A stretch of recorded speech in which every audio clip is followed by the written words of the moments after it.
காசு தானே பழகா. அம்மா இப்பவும் சொல்லறேன் நான் உனக்கு குடுக்கறேன். குடுக்கறேன்னா யாரு எப்ப குடுக்கறது? பொண்ணுகிட்ட இப்போதைக்கு குடுக்க முடியல. ஆத்தா இன்னைக்கு நான் குடுத்துட்டேன், நாளைக்கு உனக்கு குடுப்பா. நீ வாங்கிட்டு போ பழகா, அவசரப்படாத. எத்தனை நாள்? 3ஆம் தேதியில இருந்தா? ஆமா பழகா, 3ஆம் தேதி வீடு. ரொம்ப நாள் ஆச்சு.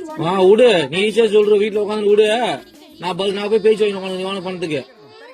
ஏன் பதில் சொல்ற? அம்மா நான் சொல்றேன். சொல்லலாம் பதில. என் பொண்ணுக்கு ஆத்தா நான் குடுத்துட்டேன். என் பொண்ணு கையெல்லாம் உன் கைக்கு வந்ததுக்கு அப்புறம் குடுக்க வேண்டிய இடத்துல குடுத்துக்க பழகா. எப்போ வரும்? என் பொண்ணு கையில இருந்து பணம் எப்ப நீ வாங்குறியோ அப்ப உன் கைக்கு வந்து சேரும். இதுக்கு பேர் பதிலா? ஆத்தா நான் சொல்றது அதுதானம்மா. என்ன சொல்ற ஆத்தா? அம்மா இன்னைக்கு கொடுத்திருக்கேன், நாளைக்கு என் பொண்ணு கையால நீ வாங்கிட்டு போ பாலகான்னு சொல்றேன். நாளைக்கு? ஆமா. எத்தனை நாளா பாலகா இது? எத்தனை நாளா? இன்னைக்கு தானே சொல்றேன். இத்தனை நாளா எங்க போயிருந்த? இத்தனை நாளா அந்த பதில் சொன்னேன். என்ன சொன்னா குடுக்கறேன்னு. இன்னைக்கு என் பொண்ணுக்கு கொடுத்திருக்கேன், நாளைக்கு நீ வாங்கிட்டு போ பாலகா. உன் பொண்ணு கொடுத்தது இப்ப உன் பொண்ணு எடுத்து கட்ட சொல்லு முதல்ல. என் பொண்ணு கையில இன்னும் பணமா வந்து சேரல. அப்புறம் கொடுக்க வேண்டிய சீரை தான் கொடுத்திருக்க இன்னைக்கு. என் நகைய பவுனா கொடுத்து வச்சுக்கிறியா? நாளைக்கு உன் கையில பணமா வரும் பாலகா. லோனை வாங்கி போட்டு இது ஒரு கதை.